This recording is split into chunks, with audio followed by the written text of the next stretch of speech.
Hello viewers, welcome back to our channel. Please like my video, subscribe to my channel. ఈ పోషకాలు ఇచ్చాక చూడండి, మొగ్గలు గుత్తులుగా వచ్చి పువ్వులైతే ఎలా విరగపూసాయో ఇవి మాత్రం తప్పకుండా చేసి మీ మొక్కలకి ఇచ్చి చూడండి. చాలా మంచి లిక్విడ్ పోషకాలు అన్నమాట. ఇది ఎలా చేసుకోవాలనేది మీకు చూపిస్తాను, స్కిప్ చేయకుండా చూడండి. దీనివల్ల రిజల్ట్ కూడా చాలా బాగుంది. ఈ మధ్య ఎండలకి మొగ్గలన్నీ కూడా చిన్నగా వస్తూ సరిగా ఊరెళ్ళి వచ్చిన దగ్గర నుంచి అసలు వీటికి పోషకాలు అందక సరిగా రావట్లేదు. ఊరెళ్ళి వచ్చిన తర్వాత ఒక 10 days నుంచి నేను పోషకాలు ఇచ్చాక చూడండి, ప్రతి మొగ్గలు చిగురు దగ్గర 5-6 మొగ్గలు ఉన్నాయి. ప్రతి చిగురు దగ్గర 5-6 మొగ్గలు ఇక్కడ మీరు చూడొచ్చు. ఎంత చక్కగా వస్తున్నాయంటే ఇవన్నీ చిగురులతో సహా ఫుల్ మొగ్గలు అయితే వచ్చినాయి. ఇవి ఇంకెట్లా బ్లూమ్ అయినప్పుడు మీకు చూపిస్తాను. అసలు నిజంగా పోషకాల వల్ల మాత్రం రిజల్ట్ మాత్రం చాలా బాగుంటుంది. నాకు ఇది చాలా, ఎందుకంటే పోషకాలు 10 days ఊరెళ్తే పోషకాలు ఇవ్వనప్పుడు అసలు అవి ఏమీ పువ్వులు రాలేదు. పోషకాలు ఇచ్చిన వెంటనే మంచిగా పువ్వులు, మొగ్గలు, కొత్త చిగుళ్ళు, అసలు చెట్టు మొత్తం కూడా మొగ్గలతో నిండిపోయింది. ఇంకో 2-3 days అయితే ఆ మొగ్గలు పువ్వులా మారుతాయి. అప్పుడు ఇంకా బాగా కనిపిస్తాయి. ఇక్కడ చూడండి ఎంత చిగురు చూడండి. ఈ చిగుర్ల దగ్గర 2-3 మొగ్గలు ఉన్నాయి ప్రతి చిగురు దగ్గర కూడా. దీనికి నేను ఇచ్చిన పోషకాలు ఏంటో చూద్దాము. ఇది వచ్చేసి పెసరపప్పు, అలాగే బనానా తొక్కలు, ఇక్కడ వచ్చేసి అయితే గుమ్మడి గింజలు. అయితే ఇవి యాక్చువల్లీ గుమ్మడి సీడ్స్ ఇవి ఉంటాయి కదా, ఇవి మేము రోజు డైలీ నానబెట్టుకొని తింటాము. ఇంకొక రోజు తినకుండా అలాగే వదిలేసామన్నమాట. ఇవి గుమ్మడి గింజలు, ఇంకా పప్పాస్కాయ గింజలు అవన్నీ ఉంటాయి కదా, ఇంకా అవన్నీ కూడా ఇందులోనే వేసేసి గ్రైండ్ చేసాము. ఈ రోజు మామూలుగా మేము మార్నింగ్ తింటాము. ఇంకొక రోజు తినడం వదిలేసాం, ఇంక ఇవేం తింటాంలే అని చెప్పేసి మొక్కలకైతే ఇలా పెసరపప్పు నానబెట్టిన దాంట్లో బనానా పొట్టు ఉంటుంది కదా, బనానా పొట్టు ఇవన్నీ కలిపేసి గ్రైండ్ చేసి ఇచ్చాను. నిజంగా మంచి పోషకాలు అయితే ఇందులో ఉంటాయి. తప్పకుండా మీరు చేయండి.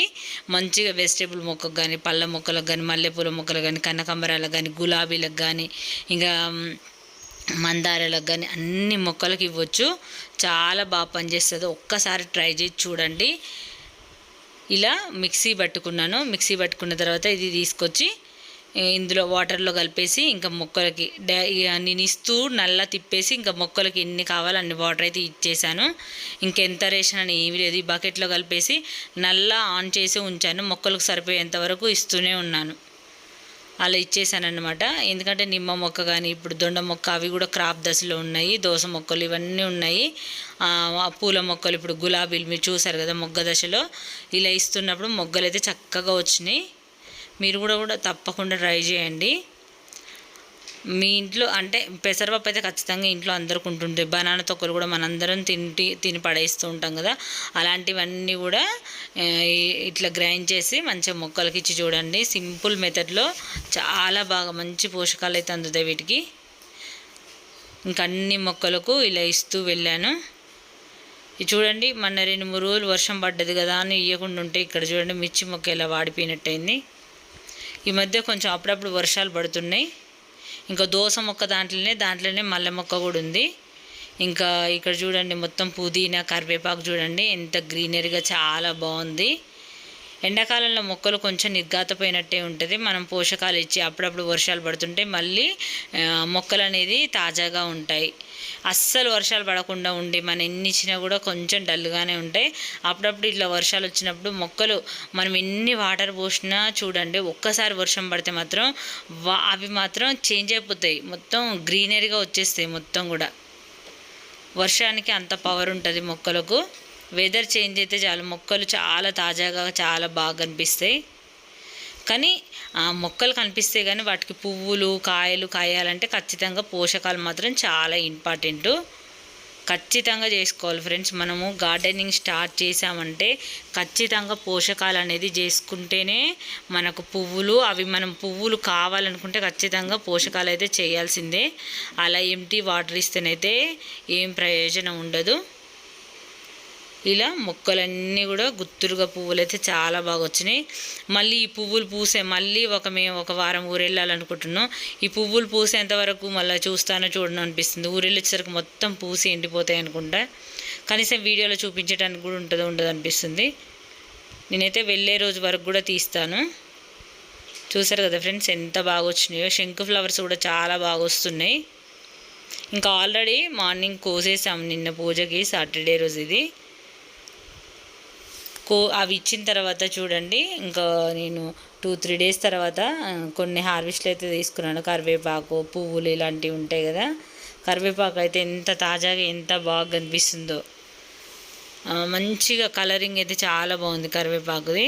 పుదీనా కూడా చాలా అసలు ఎంత బాగుందో. ఇది కూడా కొయ్యాలి. మనకు పుదీనా కరివేపాకు ఏంటంటే మనకి ఎప్పుడు కూడా కొమ్మలు మన పించింగ్ చేస్తూ ఉంటేనే అవి మంచిగా కొత్త చిగుర్లు వచ్చి బాగా కనిపిస్తాయి. బాగా అంటే ఎక్కువగా మంచిగా చిగుర్లు వచ్చేసి మళ్ళీ గ్రీనరీగా బాగుంటుంది. ఇది కూడా ఆకుల్లో అదే పూలల్లో కట్టే ఆకు అన్నమాట. అది కూడా బాగా గుబురుగా వస్తుంది. ఇక్కడ కూడా చూడండి ఎంత చక్కగా వస్తున్నాయి పువ్వులు.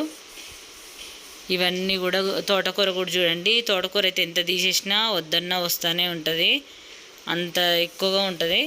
ఇంక ఇక్కడ చూడండి, ఆల్రెడీ ఇక్కడ ఒక మల్లె మొక్క ఇది చనిపోయిందని చెప్పాను కదా.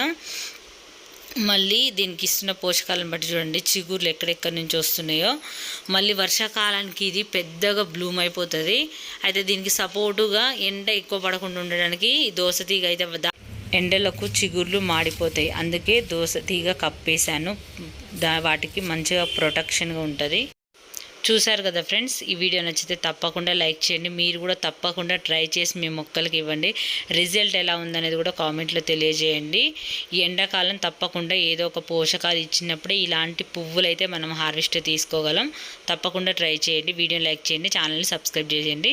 మీ ఫ్రెండ్స్కి కూడా షేర్ చేయండి, వాళ్ళకు కూడా చాలా చక్కగా ఉపయోగపడుతుంది.